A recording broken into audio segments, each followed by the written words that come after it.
여러분 엘리베이터 타 보셨습니까? 네, 엘리베이터를 타면 있는 게 있는데 그게 거울입니다. 거울. 그런데 이 엘리베이터를 타면 있는 게 거울인데 원래는 처음부터 엘리베이터에 거울이 없었습니다. 근데 어떻게 하다 이 거울이 생기게 됐을까요? 예, 알 리가 없죠. 이제 제가 설명을 해드리겠습니다. 1900년대 초에 사람들이 엘리베이터만 타면 처음부터 엘리베이터에 거울은 없었는데 엘리베이터만 타면 자꾸만 엘리베이터가 늦게 올라간다, 느리다, 자꾸 이런 얘기를 하는 겁니다.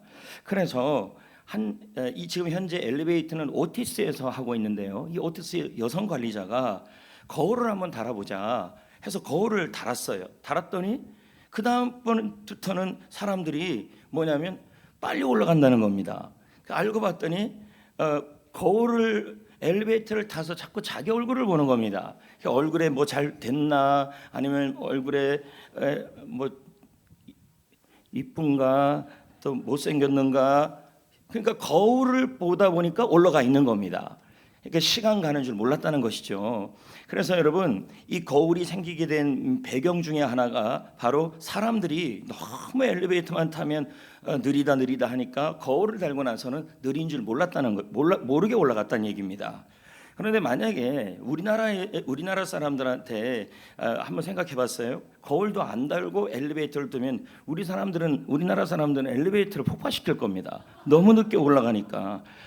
근데 왜 지금 서두에 이 거울 얘기를 했냐면 우리에게도 몇 가지 거울이 있기 때문이죠. 그 첫 번째 거울이 우리가 직접 보는 거울입니다. 아침마다 보면서 얼굴을 바라보면서 왜 이렇게 주름이 예전 같지 않지? 그리고 왜 이렇게 얼굴이 늙었지? 왜 그리고 나는 이렇게 지쳐 있지? 그 거울을 통해서 우리를 보는 경우가 있죠.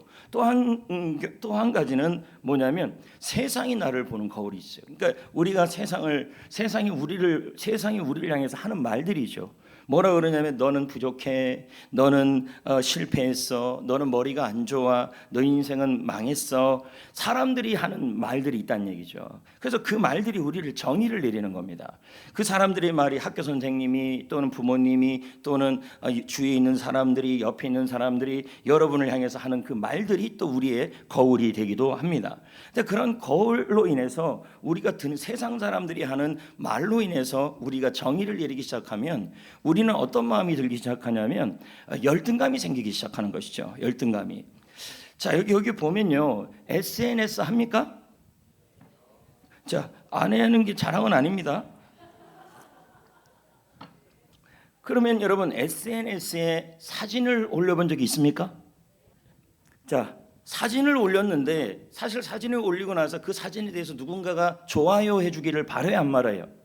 만약에 좋아요가 100개 붙으면 행복해지고 나를 정의 내려주는 거 아닙니까? 근데 좋아요 말고 미워요가 있습니다. 이렇게 된 거. 그럼 미워요가 한 10개가 눌려지면 뭐예요? 그 사람들이 나를 미워하는 거 아닙니까? 그러니까 우리는 뭐 하냐면 그 숫자의 가치를 통해서 자신을 정의를 내리는 겁니다. 그래서 풀이 죽기도 하고 마음이 눌리기도 하고 그러는 상황이 처해지는 것이죠. 그래서 우리는 세상이라는 거울 앞에서 그 거울들이 우리를 하는 말들이 있어요. 의사 선생님을 만났더니 진단서를 딱 내밀면서 이거 유전병이야, 또는 이거 이 병 갖고 살아야 돼, 평생 이 약 갖고 살아야 돼, 이런 말들이 우리를 정의를 내리는 거죠. 또 학교 선생님이나 직장 동료나 직장 상사나 그리고 주위에 있는 사람들이 여러분을 평가하는 얘기들이 있다는 얘기죠. 그 얘기들로 인해서 우리는 뭘 느끼냐면 열등감을 갖게 되는 겁니다. 자신감이 자꾸 떨어지는 거죠. 또 한 가지는 여러분 수많은 시험들이 있어요. 그 시험들을 쳤는데 떨어지는 거죠. 그러면 그 시험이 나를 정의 내리니까 자꾸만 우리는 뭐 하냐면 의기소침해지고 주눅들게 되고 자신감이 없어지고 그렇게 산다라는 겁니다. 이게 열등감이라는 것이죠. 여러분, 오늘 우리는 말씀 제목이 열등감을 딛고 일어서라라는 게 말씀 제목입니다. 그렇다면 오늘 말씀에는 이 열등감을 딛고 일어서라는 하나님께서 주시는 굿뉴스가 있다는 말입니다. 좋은 소식이. 그럼 그게 뭔지를 한번 보자는 겁니다. 여기 그림에 나와 있는 것처럼 그 화분이 하나가 있어요. 화분이 저 위에 물 주고 있는데요. 화분이 요만해요. 자, 요만해요. 그럼 이만한 화분에 꽃을 심었으면 처음에는 잘 자라갑니다. 근데 어느 순간 되면 너무 커지잖아요. 식물이. 그러면은 어떻게 돼요? 더 뻗어가지 못하잖아요. 어? 그러면 뿌리가 막히니까 시들시들해질 수가 있는 거 아니겠습니까? 제가 왜 이런 얘기를 하냐면 각자는 전부 열등감의 화분들이 있어요. 그러면서 그 열등감의 화분들이 내가 좀 뭘 하려고 그러면 그 열등감의 화분들이 넌 여기까지야. 너 인생은 여기까지야. 부모님이 나를 좋아하지 않아, 밀어주지 않아. 또는 부모님이 술을 많이 드시니까 나도 술 많이 먹을 거야. 그리고 남들이 나를 이렇게 저렇게 평가를 내리면 그 평가 때문에 딱 거기까지입니다. 그러면서 하는 말이 자신감을 잃어버리고 꿈을 잃어버리고 용기를 잃어버리고 그렇습니다. 여러분, 내준 사람 아주 복 받을 거예요. 그럼 여러분, 핸드폰을 그냥 열 수 있어요, 없어요? 왜 열면 되지, 그냥 이렇게 쭉쭉. 맞잖아요. 근데 저는 아이패드를 그냥 안 열어요. 제 얼굴이 닿아야 열려요. 무슨 말이냐면 얼굴 인식이라는 얘기죠. 그럼 제가 이제 얼굴을 성형수술하면 또 못 열리는 거죠. 그러니까 여러분, 다른 사람이 이렇게 되면 이거 안 열려요. 근데 또 하나 여는 방법이 있어요. 패턴도 있지만 또 하나는 지문이에요. 지문을 이렇게 돼요. 그러면 제가 이온희 씨의 주문을 갖고 제 핸드폰에 이렇게 되면 열려요, 안 열려요? 안 열려요. 맞지 않습니까? 세상에 똑같은 지문은 있어요, 없어요? 없습니다. 모두 지문이 다 달라요. 근데 우리는 가끔 다른 사람의 지문을 가지고 다른 사람의 평가를 가지고 다른 사람이 나를 바라보는 그 인식을 가지고 내 인생의 핸드폰을 열려고 그래요. 안 열리는 거죠. 인생의 문이 안 열리고 방법이 없어지고 그렇다는 거예요. 그러면 우리는 오늘 각자 다르게 하나님이 만드셨는데 그것이 뭔지를 보자는 거예요. 자, 여러분 여기 한번 보십시오. 부모님이 가난해요. 그러면 우리도 가난할 수밖에 없을 수 있죠. 그리고 집안에 성공한 사람이 없어요. 그러면 우리 집도 성공하지 않을 수도 있죠. 나는 또 왜 이런 집안에 태어났냐는 그런 생각도 있습니다. 그러면서 우리 스스로는 생각하기를 열등감에 빠지는 거예요. 그리고 나는 왜 이렇게 머리가 안 좋냐고. 머리가 IQ가 딱 99.9예요. 100도 안 되고. 그러면서 생각하기를 난 머리가 왜 이렇게 누구 닮았지? 엄마 닮았나? 아빠 닮았나? 근데 엄마한테 물어보면 엄마는 뭐라고 그러냐면 항상 1등만 했대요. 그 옆집에 물어보면 또 그 집도 1등 했대요.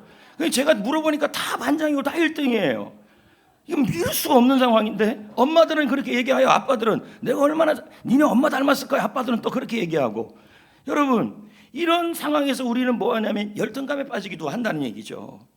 예. 그런데 여러분 중요한 건요, 우리에게 육신의 부모님도 있지만 우리에게 영적 부모님도 있습니다. 그 영적 부모님이 누구냐면 하나님, 우리 아버지인 줄 믿습니다. 여기 말씀해 보면요, 창세기 1장 27절, 로마서 8장 16절 말씀인데요, 다 같이 읽어 보겠습니다. 하나님이 자기 형상대로 사람을 창조하시되 이때 거요. 성령이 친히 우리가 하나님의 자녀인 것을 증언하시나니. 하나님이 우리를 하나님의 형상대로 만드셨다고 얘기했어요. 그리고 우리는 하나님의 자녀가 되었다고 또 말하고 있어요. 그럼 형상이라는 단어가 뭐냐는 거예요. 히브리어로 체렘입니다. 체렘. 그럼 뜻이 뭐냐면 단순한 모양이 아니고 단순한 모양이, 물론 이제 하나님의 형상에는 지정이도 있고 모두 다 있는데요. 이 원래적 어원적 의미는 뭐냐면 왕의 대리자라는 뜻이에요. 대신자. 그러니까 동상이라는 뜻입니다. 예를 들어서 옛날에 고대 근동에 왕이 있는데요. 왕이 이제 살아 있어요. 근데 모든 지역을 다 다스릴 수가 없어요. 그래서 왕이 어떻게 하냐면 자기가 다 못 가니까 거기다가 동상을 세워요. 동상을. 그러면서 그 동상을 세우는 이유가 뭐냐면 이곳은 내가 다스리는 지역이다라는 것을 동상을 통해 알려주는 거예요. 예를 들어서 여러분, 알렉산더라는 사람이 있는데 저기 이제 보면 이렇게 알렉산더 동상이에요. 그러면 알렉산더가 살아생전에 지중해를 정복하고 나서 가는 곳곳마다 저 동상을 세워요. 그러면 저걸 세우는 이유가 뭐냐면 이 지역은 알렉산더가 지배하는 곳이라는 뜻이에요. 그래서 저 동상은요, 왕을 대신하는 겁니다. 근데 하나님이 우리를 뭐라고 표현하냐면 하나님의 형상이래요. 하나님의 동상이래요. 하나님을 대리합니다. 하나님의 대리자래요. 무슨 뜻이냐면요, 다시 한번 설명하면요, 이런 거죠. 우리는 하나님의 형상이고 하나님을 대신하는 사람이고 하나님의 동상이고, 근데 여러분 일반적으로 동상은 죽은 이후에 세워집니다. 얼마 전에 그 PD 수첩에 보니까 통일교회 온상의 궁정이 어디 있냐면 가평에 있어요. 근데 그 가평에 문선명은 죽었어요. 아버지 문선명. 아버지 죽고 어머니가 남았어요. 홀리마더라고 그러더구만요. 그 홀리마더 어머니가 있는데 그 어머니가 여러분 아주 살아있어요. 한학자라고요. 학자. 한학자. 근데 한학자 두 학자도 아니고. 웃기잖아요. 근데 한학자 씨 앞에 여러분 그 궁정 앞에 동상이 있어요. 한학자 동상이. 그러면 그 동상을 왜 세웠을까요? 나는 살아있다는 거예요. 통일교는 내가 다스린다는 얘기예요. 그걸 지금 설명하는 거예요. 그러면 여러분 세종당은 죽었어요, 살았어요? 죽었죠. 이순신 장군은 죽었어요, 살았어요? 그 동상 세워봤자 무슨 역할밖에 안 합니까? 기념하는 역할을 하는 거예요.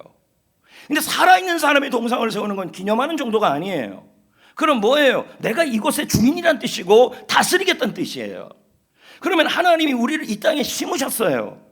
하나님의 형상으로, 하나님의 동상으로, 하나님을 대리하는 사람으로. 근데 우리 하나님은 여러분 죽은 분입니까? 살아계신 하나님이십니까? 살아계신 하나님입니다.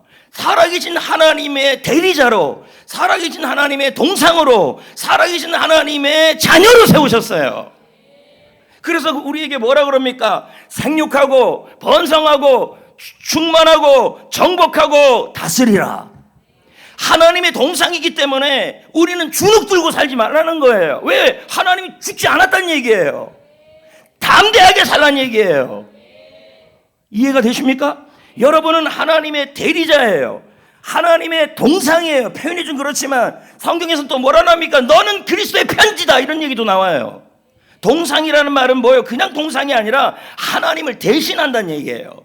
하나님을 대신해서 다스리는 사람이라는 얘기예요. 우리는 이 세상을 통치하는 사람으로 하나님이 불렀다는 얘기예요. 그런데 우리는 어떻게 합니까? 유전병이 있어요. 지혜가 없어요. 배경이 좋지 않아요. 중독이 있어요. 내 가정 형편은 좋지 않아요. 내 인생은 기구해요. 하면서 주눅 들고 살고 있다는 얘기입니다. 여러분은 하나님의 대리자입니다. 하나님의 동상입니다. 하나님의 자녀입니다. 생육하고 번성하고 충만하고 정복하고 다스릴 하나님의 대리자입니다. 근데 자신감 없이 살아간다는 얘기예요. 왜? 남들의 평가 때문에, 그리고 주위의 평가 때문에 자신감이 없이 살아가고 있다라는 거예요. 여기 이제 여기 아까 여기 거시기가 저기 알렉산더 거시기가 있지 않습니까? 예? 그러면 지금의 저 알렉산더 동상은 죽은 다음에 세워진 걸까요? 살아 있을 때 세웠을까요? 뭐를 죽었을 때 죽은 겁니다. 그러면 여러분 저 동상이 세워진다 그래서 저 지역이 알렉산더 대왕의 땅이라고 볼 수가 없어요. 왜? 죽었으니까. 근데 우리 하나님은요, 천지를 만드시고 전능하시며 우리를 사랑하시고 통치하신 하나님이 우리 아버지인 겁니다. 우리는 이 하나님의 대리자입니다. 우리는 이 하나님의 동상입니다. 살아있는 하나님에 대한 동상입니다. 그러니 하나님이 우리를 통해서 살아계신 하나님이 보여야 합니다. 우리는 이 땅을 다스리고 정복하고 승리할 사람입니다. 운명이요, 병이요, 질병이요, 내 인생의 기관이요, 절대로 우리를 막을 수 없는 사람들입니다. 왜? 우리 배후에 하나님이 계시기 때문인 것이죠. 가끔 이제 이런 분들이 있어요. 나는 부모님을 닮아서 어쩔 수가 없다. 내 인생은 망했다. 또 우리 집은 가난하다. 우리 아버지가 실패했으니 나도 실패할 것이다. 이제 이런 분들이 있어요. 그리고 병원에서 진단서를 끊었는데 그 진단서가 평생 약 먹고 살아야 된다는 진단서를 끊었다 합시다. 그러면 뭡니까? 자꾸 주눅들어 살아가요. 병에 눌리고 유전에 눌리고 집안 환경에 눌리고 그리고 회사의 형편에 자꾸 눌리는 거예요. 눌리니까 뭡니까? 하나님은 우리를 눌리며 살라고 한 게 아니라 뭐예요? 세상을 다스리고 통치하는 하나님의 대리자로서 하나님의 자녀로서 살라고 부르신 거예요. 근데 너무 당당함이 잃었다는 거예요. 제가 아는 목사님 중에 한 분이 이제 배가 이렇게 많이 나왔어요. 그러면 저는 살이 쪄서 나온 겁니다. 그렇잖아요. 네, 한 이름 다 적어놔요. 근데 그 목사님은 유전병입니다. 간이 안 좋으니까 이거 배가 자꾸 커지는 겁니다. 이렇게요. 이렇게 이게 안 닦여져요. 항상 그래서 그 목사님 옆에만 서면 저는 자신감이 생겨요. 왜냐하면 내 배가 덜 들어가니까. 근데 왜 그렇게 아프십니까? 아버지가 똑같은 병을 앓았다는 거예요. 그래서 조금만 피곤하면 누워 있어야 되고, 조금만 피곤하면 다리가 부어요. 너무 안 된 거죠. 그래서 제가 목사님께 물어봤어요. 목사님은 참 목회를 어떻게 하십니까? 그런 상황인데 했더니, 내가 이렇게 약하기 때문에, 내가 이런 병이 있기 때문에 주님만 의지한다고 이렇게 얘기하더라고요. 여러분, 이 목사님은 유전병이에요. 그럼 여러분들 중에서도 분명히 어떤 유전병이 있을 수도 있고 개인적인 병이 있을 수도 있죠. 그런데 그 유전병 때문에 자꾸만 우리는 뭐 하냐면 세상의 평가와 자신의 평가를 통해 열등감에 빠져서 주눅 들고 산다는 얘기예요. 일반적 통계에 따라 보면요, 이런 통계가 나와요. 부모님이 술에 묶이면 자녀도 그럴 수 있다는 거예요. 확률적으로. 그리고 부모가 가난하면 자녀도 힘들 가능성이 크다는 게 통계예요. 그런데 이건 인간의 법칙이라는 얘기예요. 우리에게 육신의 부모만 있는 게 아니라 하나님 아버지도 있습니다. 맞지 않습니까? 여러분, 우리는 하나님이 우리의 하늘 아버지이시고, 우리는 하나님의 대리자이고, 살아계신 하나님의 자녀입니다. 그러므로 여러분, 우리는 하나님을 닮았기 때문에 우리에게도 하나님의 유전자가 있는 것입니다. 닮는다는 것은 유전자가 있는 것이라는 뜻입니다. 전능하신 하나님의 유전자가 있다는 뜻이에요. 그러므로 여러분이 가난합니까? 병이 있습니까? 유전자가 좋지 않습니까? 아니, 부모님께 받은 게 좋지 않습니까? 머리가 안 좋습니까? 눌려 있습니까? 여러분, 그것이 아무리 있다 할지라도 상관없습니다. 우리는 하나님을 닮은 하나님의 형상이고, 하나님의 대리자이고, 거기에다가 하나님의 자녀입니다. 하나님의 DNA가 우리 안에 있습니다. 하나님의 능력이 내 능력, 하나님의 지혜가 내 지혜. 여기 지금 학생들이 앉아 있는데 나는 아무리 공부해도 공부를 못 하겠어요. 여러분, 이 머리를 누구한테 받은 거야? 엄마야? 아빠야? 신경 쓰지 마세요. 엄마가 머리를 안 좋아도, 아빠가 머리가 안 좋아도 우리는 하나님의 지혜가 있어요, 우리 안에. 그걸 믿으셔야 돼요. 예. 그러면 여러분, 궁금하지 않습니까? 도대체 유전자가 뭐고 DNA가 뭔지 제가 아주 쉽게 설명을 해주겠습니다. 유전자가 뭔지 DNA가 뭔지 오늘 거 잘 들으면 지구과학 시간에 이 문제 해결됩니다. DNA를 비유적으로 설명하면 요리책입니다. 레시피예요. 그러면 여러분, 여기에 짬뽕을 만드는 레시피가 있어요. 레시피. 그러면 계획 아닙니까? 이거대로만 하면 뭐 하는 거예요? 짬뽕이 만들어지는 겁니다. 제가 이제 원래 간짜장을 되게 좋아했습니다. 근데 올해 외부 집회를 갔다가 어느 지역에서 여러분, 낙지 한 마리가 올라가는 짬뽕을 먹었습니다. 그것도 꽃배기로. 그때부터 입맛이 바뀌었습니다. 너무 짬뽕이 좋습니다. 난리가 났습니다. 그러니까 살이 안 찌겠습니까? 그러면 저보고 백종원 씨의 레시피를 요리책을 하면 저는 반드시 짬뽕을 찾을 겁니다. 그리고 그거 갖고 만든다는 얘기예요. 그럼 뭡니까? DNA란 말은 바로 계획입니다. 계획. 하나님의 유전자가 있다라는 말은 하나님의 계획과 그 계획을 이룰 하나님의 능력이 같이 있다는 뜻입니다. 이해가 되겠습니까? 그럼 자 보십시오. 여러분들 주위에, 여러분들의 인생에 좋지 않은 일이 일어나요. 상황이 안 좋아요. 학교 가면 뭐 이렇게 왕따를 당해요. 또 회사 생활할 때 좀 부족함을 자꾸 느껴요. 그리고 교회 생활할 때 또 어르신들은 건강이 예전 같지가 않아요. 병이 있어요. 그러면서 자꾸 생각하는 게 주눅들어 살아가요. 근데 그렇지가 않아요. 우리는 하나님의 자녀이고, 하나님의 대리자이고, 하나님의 유전자가 있어요. 그 유전자라는 말은 계획이 있다는 뜻이에요. 우리를 향한 하나님의 계획은 예레미야 29장 11절에 재앙이 아니라 장래의 소망을 주려는 것이다. 우리의 운명은 부모님이 주신 운명이든 세상이 우리에게 정해진 운명이든 정이든 그 모든 것은 하나님의 영적 유전자를 이겨낼 수가 없어요. 우리는 하나님을 닮았어요. 그래서 우리 안에 뭐가 있어요? 하나님의 영적 유전자라는 말은 하나님이 여러분을 향하는 계획이 있단 말이에요. 레시피가. 예레미야 29장 11절에 재앙이 아니라, 너희를 향한 나의 생각은 재앙이 아니라 잘하려고 하는 것이다. 내가 그 뜻을 세웠다. 너희를 향한 미래는 밝은 날을 내가 너희들이 기다리고 있다. 이게 예레미야 29장 11절이에요. 레시피가 있다는 뜻이에요. 하나님의 레시피가 있어요. 거기다가 그 유전자는 뭐예요? 그 레시피를 이룰 수 있는 하나님의 능력이 함께 있다는 뜻이에요. 지혜도 함께 있고. 왜? 하나님을 닮았기 때문에 하나님의 것이 내 것이에요. 하나님의 능력이 내 능력이에요. 하나님의 지혜가 내 지혜예요. 하나님의 지식이 나의 지식이 될 수 있어요. 다 다음 그림에 보면요, 직장 생활을 하거나 가정 생활을 하거나 관계를 맺거나 그리고 경제적 문제가 있을 때마다 우리는 자꾸만 주눅이 들어요. 열등감에 빠져요. 그러면서 하는 말이 나는 내 인생의 미래는 밝지 않을 것이다. 나는 그럴 만한 능력이 없을 것이다 라고 생각을 한다는 거예요. 그러나 우리는 하나님이 우리를 그렇게 보지 않아요. 우리는 하나님의 형상이에요. 하나님을 닮았어요. 하나님이 우리를 이 땅에 심으신 하나님의 대리자예요. 하나님의 자녀예요. 그러므로 하나님을 닮았기 때문에 우리 안에는 부모님이 물려준 것만 있는 게 아니라 하나님이 물려준 것도 있다는 얘기예요. 영적 유전자, 하나님의 계획, 그리고 그 계획을 이룰 하나님의 능력이 있다는 뜻이에요. 아멘. 그래서 여러분, 부모님이 실패했다고 우리가 실패한다는 보장 생각하시면 안 돼요. 그리고 과거가 좋지 않았다 그래서 미래도 그럴 거라고 생각하면 안 돼요. 지금 모든 세상의 평가가 나의 가치를 정의한다 할지라도 그 정의를 믿으면 안 돼요. 우리를 향한 정의는 성경에서 나와 있어요. 그게 뭡니까? 하나님의 형상이다. 하나님의 대리자이다. 하나님의 동상이다. 하나님의 그 동상은 어떤 동상이냐? 살아계신 하나님의 동상이 우리예요.